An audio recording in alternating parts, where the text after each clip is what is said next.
রাজধানী কল্যাণপুরে জাহাজ বিল্ডিং নামের একটি বাসায় কথিত জঙ্গি আস্তানায় অভিযানে নামে ৯ জনকে হত্যার মামলায় সাবেক আইজিপি শহীদুল হক, সাবেক ডিএমপি কমিশনার আসাদুজ্জামান মিয়া সহ ৩ জনকে গ্রেফতার দেখানো হয়েছে। সোমবার ট্রাইব্যুনালের চেয়ারম্যান বিচারপতি মোহাম্মদ গোলাম মর্তুজা মজুমদারের নেতৃত্বাধীন ৩ সদস্যের আন্তর্জাতিক অপরাধ ট্রাইব্যুনালে আদেশ দেন।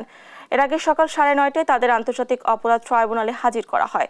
সেই সঙ্গে রামপুরার কার্নিশে ঝুলন্ত যুবকের দফায় দফায় গুলির ঘটনায় এসি রাজন কুমার সহ ২ জন ও গাবতলী এলাকায় গণহত্যার ঘটনায় এসি এস.এম. মইনুল ইসলামকে ট্রাইব্যুনালে হাজির করা হয়।